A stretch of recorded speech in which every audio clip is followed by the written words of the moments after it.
Muy buenas tardes, muy buenas tardes.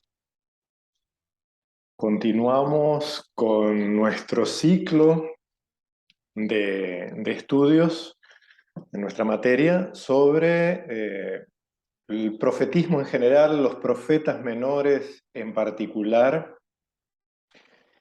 Pero hoy vamos a cerrar el ciclo con un personaje muy especial en lo que se refiere a la figura de los profetas, que es el profeta Elías. El profeta Elías, además de su propia persona, de su propio ministerio, eh, también viene a ser un símbolo de los profetas de Israel.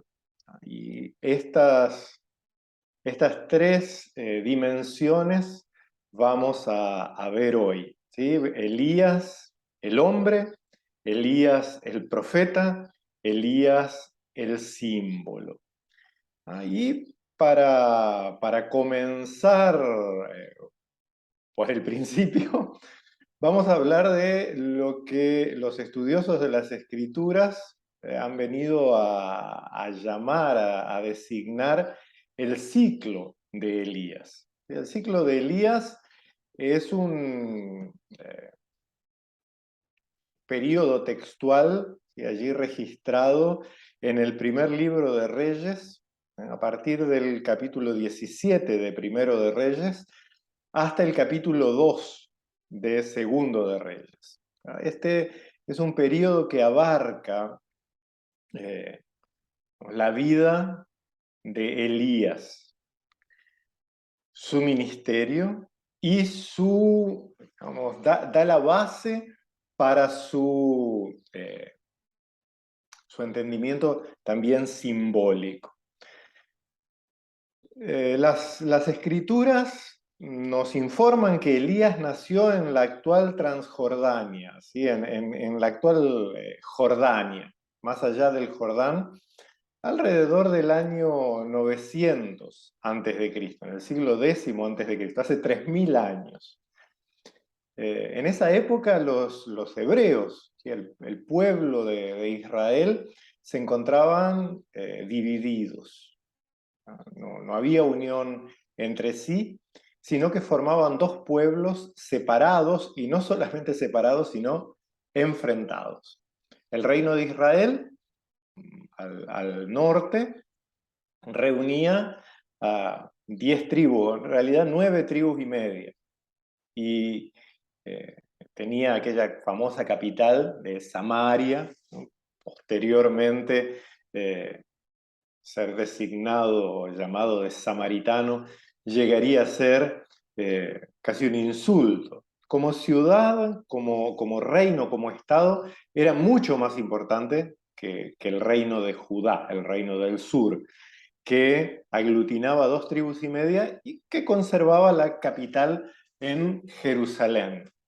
Y el rey Omri construyó en Samaria un palacio súper suntuoso para la época, y tuvo una gran actividad en las relaciones internacionales, ¿sí?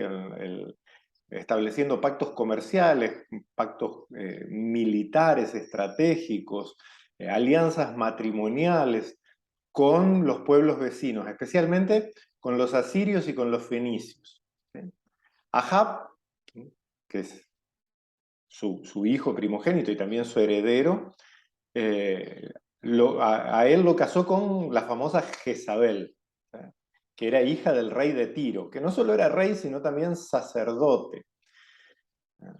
Eh, y, bueno, Jezabel trajo al palacio real las costumbres propias de su pueblo, junto con sus dioses. Leemos en el libro de Primero de Reyes que Jezabel quería o pretendía que su esposo Ahab reinase y gobernase Israel con las formas propias de los reyes de Tiro, ¿no? Con tiranía, con absolutismo, ¿no? Y con su influencia, la esposa siempre tiene mucha influencia, eso lo sabemos, fue moldeando, digamos, un estilo de gobierno, o influenciando mejor un estilo de gobierno en su esposo, que era muy eh, chocante para las costumbres israelitas. Ciertamente, esta influencia, desde el punto de vista de los escritores bíblicos, era una influencia perniciosa, una influencia idolátrica, una influencia que apartaba el corazón del rey de, eh, de los preceptos divinos, de los preceptos de la ley de Moisés y de los estatutos de la alianza. El rey Ahab, influenciado por su esposa, comenzó a tener, decía antes, un estilo de gobierno muy propio de los reyes fenicios. Fortificó las ciudades, se llenó de lujos, fue adquiriendo terrenos que, contrario a lo que vimos en clases anteriores, que la alianza del pueblo de Israel, la alianza del pueblo que había sido liberado de la esclavitud, era una alianza que establecía una igualdad. Inclusive cuando se estableció el reino, y aunque había advertencias proféticas, o por lo menos puesta en boca de los profetas, de la probable, o más que segura, opresión y explotación por parte de los reyes, aún así eh, perseveraba o permanecía la ley y la promesa divina de que Israel sería un pueblo de iguales, donde la propiedad de la tierra pertenecía a las tribus y a su herencia y no al rey, y que inclusive cuando la tierra se vendía por alguna razón, esta no se vendía de manera perpetua, sino que cuando llegaba el año de la remisión, el año del jubileo, volvía a sus poseedores originales. En cambio, Ahab empieza a acumular territorio no solo por conquistas militares o por alianzas, sino por la explotación de su propio pueblo, ¿sí? Tenemos una historia allí bien, digamos, que es prácticamente la que despierta el furor profético de Elías, que es la historia de la viña de Nabot, ¿no? Tan conocida en primer libro de Reyes. Primero vemos que Ahab quería adquirirla por compra, ¿sí? Un negocio. Él quería aquello para sus jardines o para lo que fuere, ¿no? Quería comprarle a Nabot, pero Nabot había heredado eso de sus padres y él atesoraba esa tierra no como una propiedad, como hoy en día entendemos la propiedad, sino como una identidad, ¿sí?, con sus antepasados. Entonces el rey intentó, por medio de un trato comercial, adquirir esta tierra, y cuando fracasa en adquirirla, su esposa, eh, Jezabel, le dice, bueno, pero al final, ¿vos sos el rey o no sos el rey? ¿Quién manda acá? ¿No? Y un poco poniendo a Ahab en una mala circunstancia, lo incita a levantar calumnias, a un falso testimonio contra Nabot y llevarlo a la muerte en un juicio totalmente arreglado, llevarlo a la muerte para quitarle la tierra. Eh, Así es que en esto se grafica la quiebra de la alianza, no solo en el caso de injusticia con Nabot, sino en, vamos, en el uso del falso testimonio y de los juicios arreglados para obtener ganancias, ¿no? ¿Qué tal, Sergio? Bendiciones, buenas tardes. Buenas tardes, profe. Bendiciones para usted. Amén, amén. Estamos aquí No sé si hablando está ahí con Luis.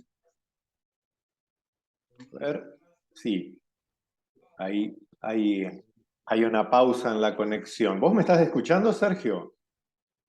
Sí, profe. Te estoy Genial. escuchando bien, nítido. Estoy hablando un poquito sobre el profeta Elías. ¿Sí? Como les adelanté hoy en el grupo, vamos a ver tres características, bueno, tres características, no, tres, vamos a dividir el estudio de Elías en tres bloques. Uno, ver Elías como un israelita más, un hombre, un, un hombre concreto de su época, eh, inserto en su realidad social, religiosa, política, histórica.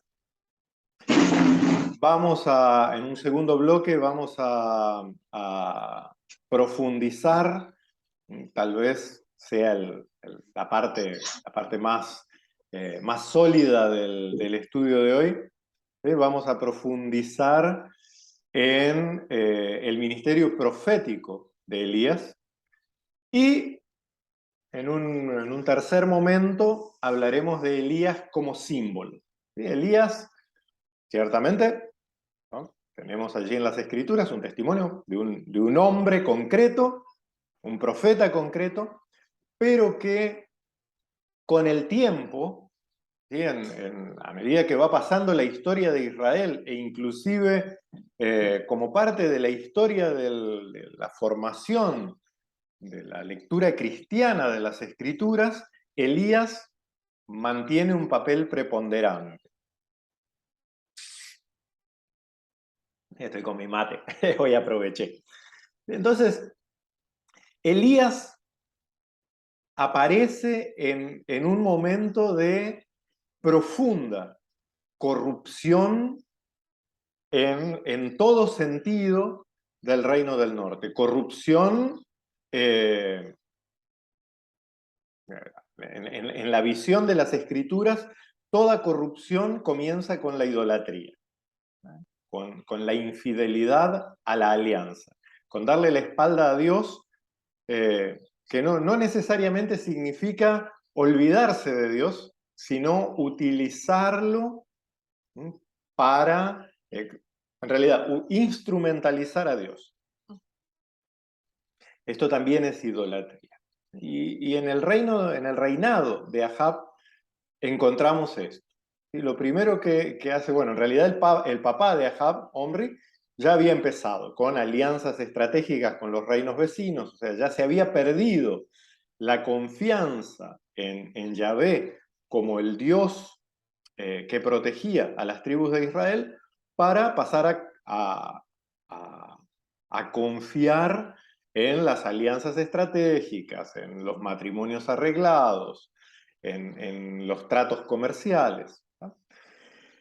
Pero en Ahab ya esto estaba cocinado.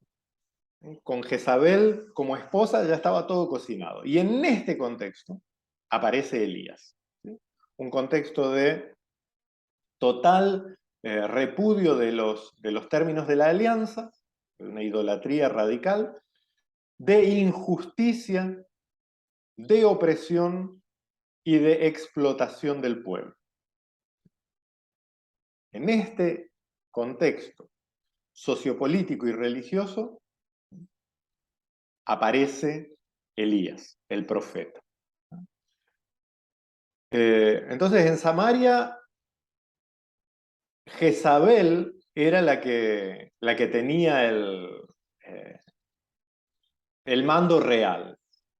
Su esposo era un instrumento de los de los intereses de Jezabel. Entonces, Jezabel, que era la que gobernaba en la práctica, manda a construir altares en honor de los dioses de su tierra, en especial del dios Baal Melkart, que era el patrono, el dios principal de la ciudad de Tiro, y que en toda la región de los fenicios era conocido con varios nombres. Baal, en realidad, no es, hasta el Dios verdadero, hasta Yahvé, es llamado Baal. ¿Sí? Baal es sencillamente la palabra para Señor. Pero se le incluían diversos adjetivos o denominativos a estos Baales de los fenicios, para identificar en qué santuario se le adoraba. Entonces el principal patrono de la ciudad de Tiro, de donde venía Jezabel, era Baal Melkart. Y ella manda en toda la tierra, en todo el territorio del norte, edificar altares a los Baales, a los señores, ¿no? Y a la diosa cananea de la fecundidad, ¿qué? Atzaryam, que nosotros tenemos traducido con el nombre de Asera, ¿no? O Aserá, o Ashtarte, depende la fonética con que se haya traducido, pero que era una diosa de la fecundidad con ritos bastante peculiares, ¿sí? Los ritos de la fecundidad. Hoy en día nosotros tenemos, por ejemplo, una costumbre muy típica, heredada de los protestantes anglosajones, que o sea, en la cultura anglosajona la Pascua se llama Easter, ¿sí? O Easter en inglés, que viene de la palabra Ishtar, en la adoración de la diosa, donde se entregaba un huevo, símbolo de la fecundidad. Hoy en día es lo más común entregarse huevos de Pascua y cosas por el estilo, viene de ahí, ¿no? Solo que para ganarse el huevo en los templos o en los altares de Ishtar se realizaban rituales de prostitución sagrada, ¿no? O sea, se hacían grandes bacanales, grandes orgías para propiciar la fecundidad en la época de la primavera en el hemisferio norte, ¿sí? Y estos eran los cultos que Jezabel ya de antes estaban. A ver, no vamos a hacer tampoco tirarle todo el fardo a la pobrecita de Jezabel, no fue ella la que inventó, ya estaban, ¿sí? A ver, esto voy a usar un gráfico una ilustración que me dijeron la vez pasada y me ganaron por jaque mate. Nosotros decimos, lo que hoy se vende en la tele o en la radio, todas las cosas, degenera la sociedad, ¿no? El reggaetón o cualquier cosa que no nos guste. Eso degenera la sociedad. Y me ganaron por jaque mate. No, es al revés. Es porque la sociedad ya no sirve para nada, porque es mediocre, porque que consume eso, ¿no? Y bueno, con Israel en la época de Jezabel era más o menos la misma cosa. ¿Sí? No es que Jezabel llevó allí y corrompió al pueblo, no, el pueblo era tan corrupto que le gustaba ese lero lero, ¿no? Creo que Elegante es un buen ejemplo de cómo una sociedad en decadencia acepta ese tipo de basura, ¿verdad? Totalmente, pero no es elegante el que degenera la sociedad Claro, o hace mediocre a la sociedad, sino que es una una sociedad sociedad general. mediocre que le gusta eso. Así ¿Eh? es. Igual tengo mi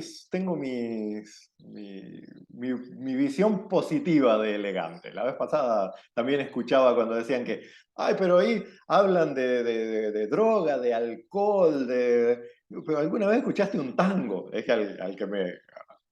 Es lo mismo, solo tal vez la poesía un poquito mejor y la música, porque a los europeos les gusta, parece que es más culta, pero en el fondo el mensaje es la misma basura. Entonces no hay, el ser Hay, humano hay, no, hay no músicas cambia mucho. clásicas que son, Hay música clásica que son más sensuales que muchos reggaetones también. Justamente, hay óperas que son, caramba, de dar miedo, las Valquirias de Wagner. Menos mal que no entendemos alemán, porque si no, da terror. Pero bueno.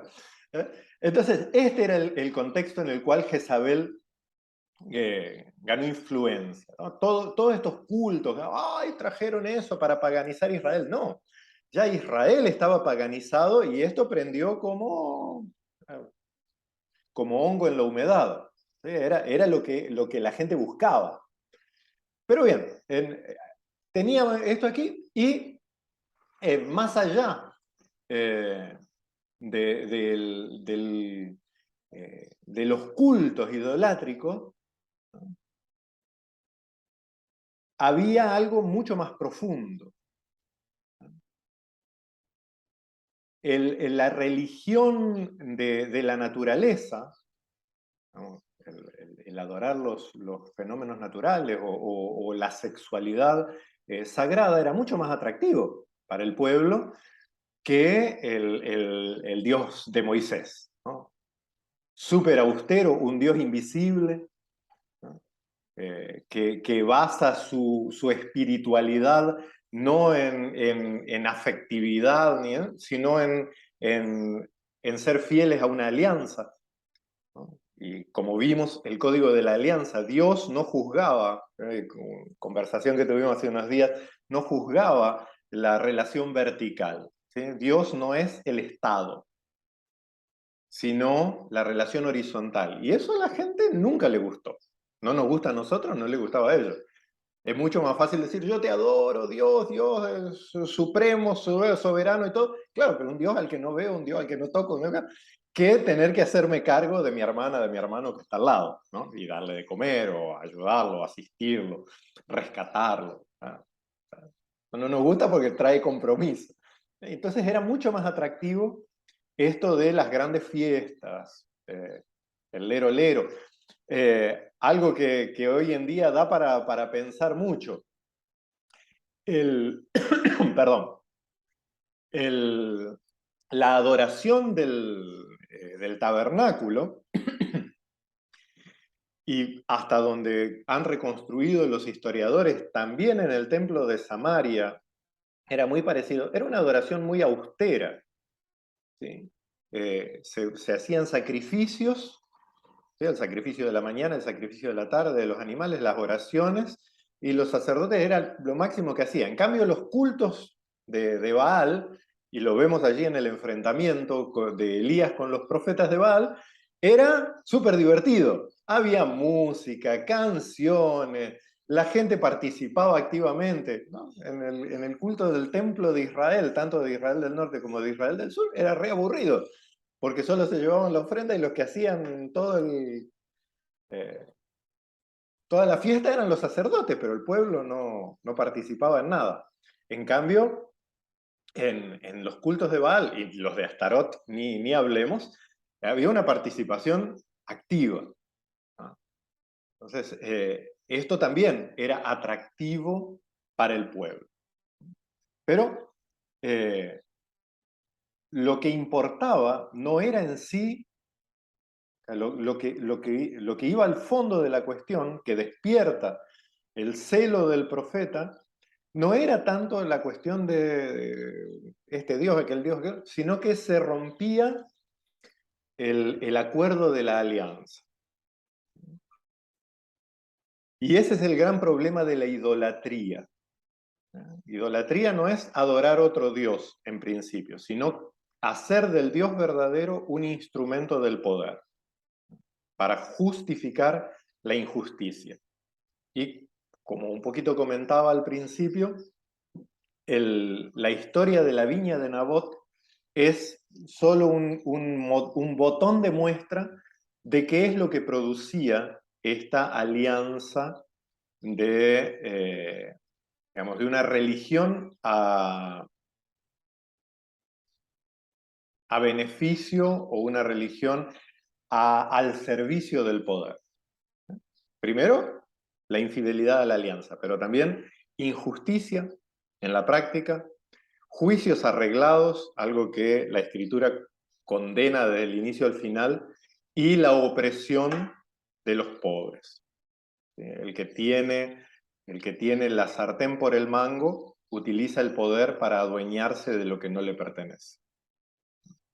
Estas actitudes, ¿sí?, hacer de Dios un instrumento o de la religión un instrumento, la opresión, los juicios arreglados, o sea, inclusive los jueces a servicio del poder, y la explotación del más pobre por parte del poderoso, son cosas que a Dios enardecen, ¿sí? Eso es lo que trae la ira de Dios.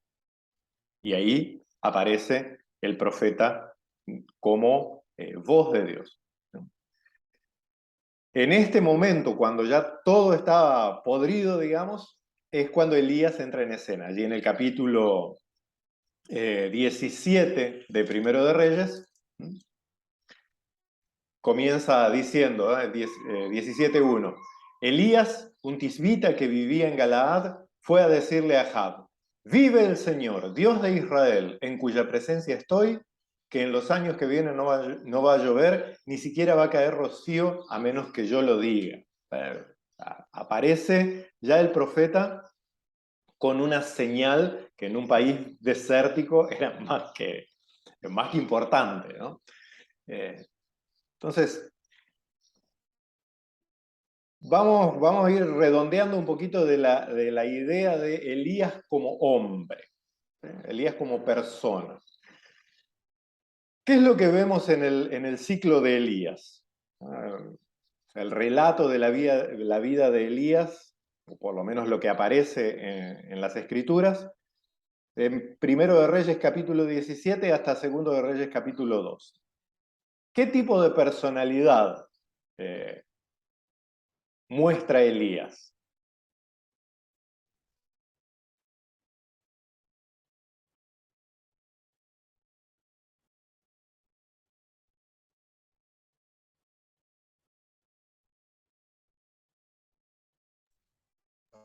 Dale, Luis, habla, nene. Tipo pacífico, Elías.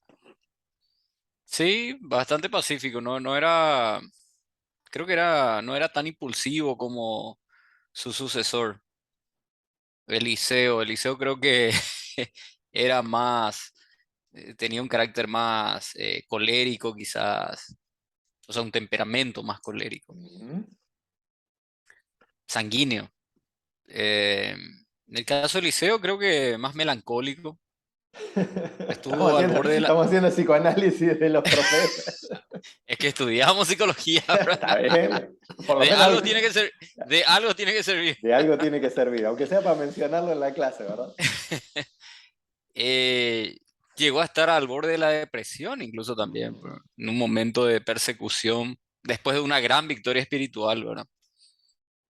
Em, y, y eso, Pero en Elías vemos algo que identifica a todos los profetas, que distingue en realidad a todos los profetas, que es el celo por la alianza.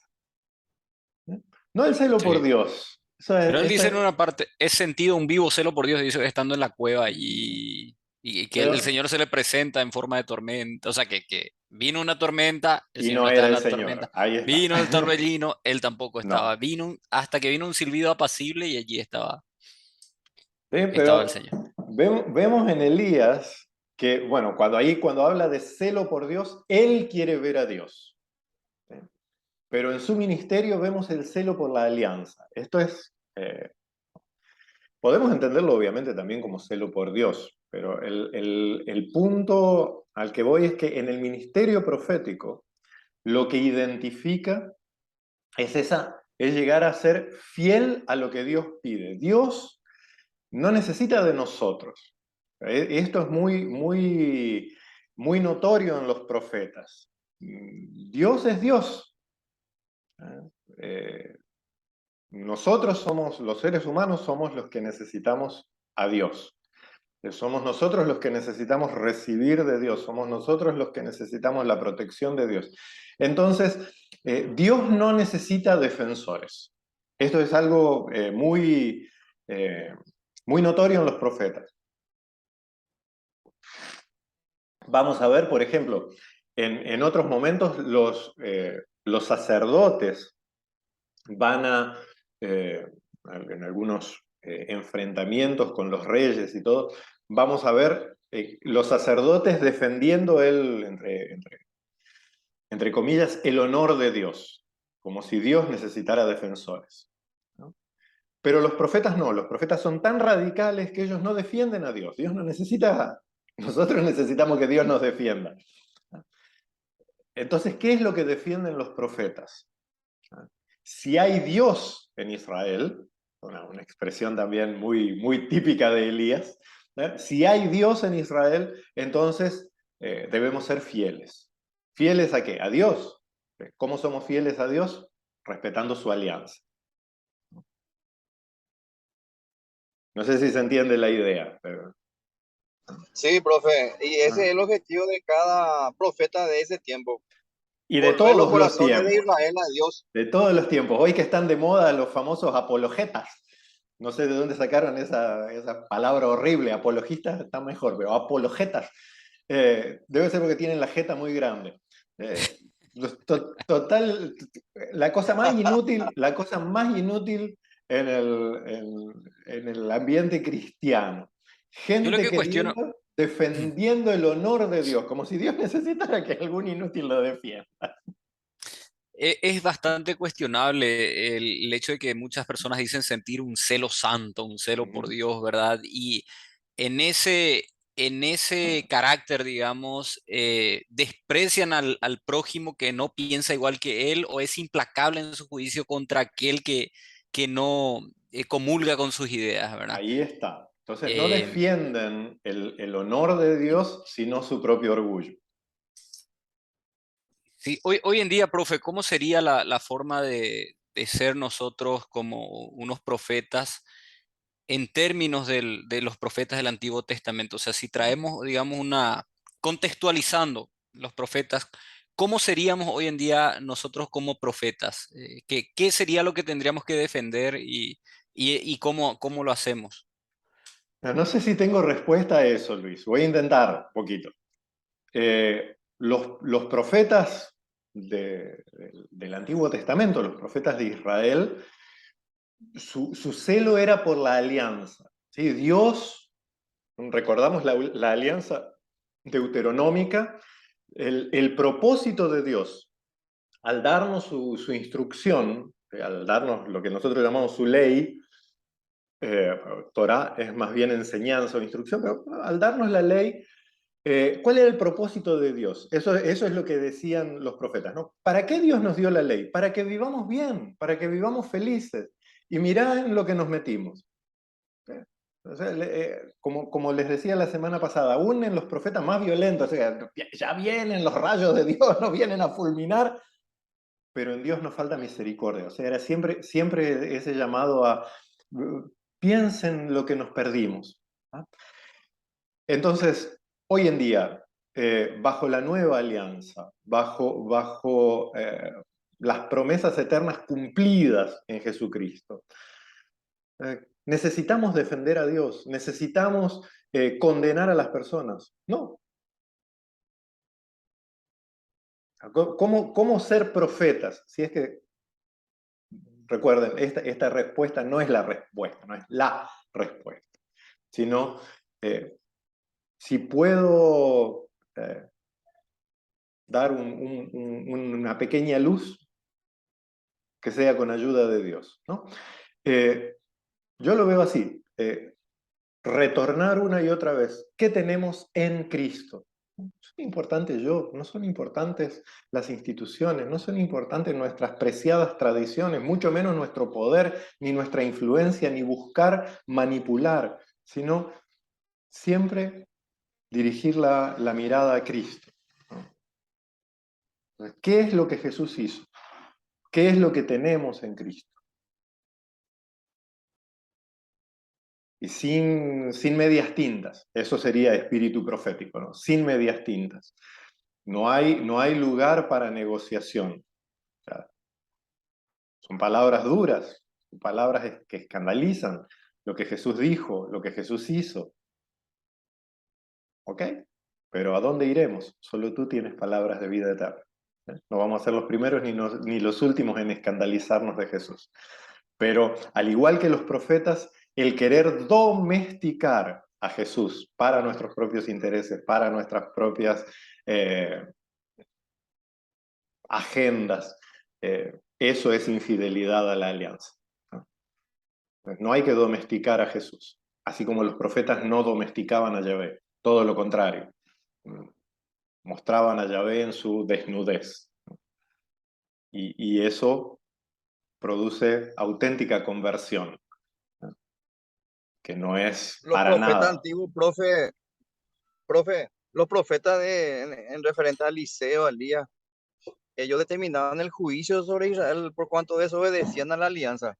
3 años sin llover, pasaban necesidad económica, hambruna, hasta que Dios otra vez permitió que pueda llover y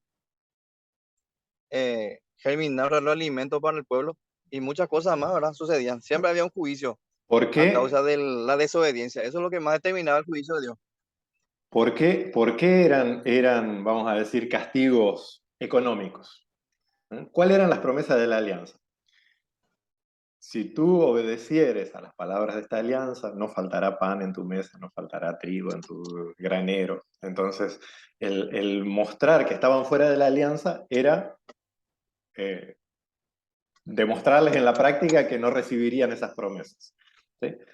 Pero nosotros no vivimos de esas promesas, vivimos de mejores promesas. Por eso Jesús dice claramente, yo no necesito juzgar a nadie. La palabra que yo les he dicho, ella es suficiente juicio. No hay necesidad de amenazas. La amenaza ya no es nuestro ministerio. Porque Dios no nos ha dado ministerio de condenación, sino de reconciliación. Ese es el ministerio del nuevo pacto. Sí, no es. Qué basura. Ok. ¿Qué pasó ahí? Quedó justo el comentario. Eso que está siendo grabado esto. Le quedó en el lugar perfecto. Ah, Se nos corta en un poquito más de un minuto. Entonces, al volver, sí, un poquito vimos el carácter de Elías, y al volver vamos a ver su ministerio profético, ¿sí? Su vocación y realmente en qué signos y palabras él actúa como profeta, y vemos la fidelidad de Dios que reivindica el ministerio, la palabra y los signos del profeta. Y en el último bloque vamos a ver a Elías como símbolo, que hasta el día de hoy Elías continúa siendo un símbolo de un montón de cosas, siempre vinculado a la figura real de Elías, pero que ha servido como figura, como alegoría e inclusive como promesa para varios eventos en la palabra de Dios. ¿Sí? Nos vemos a las 19:30. dale, profe.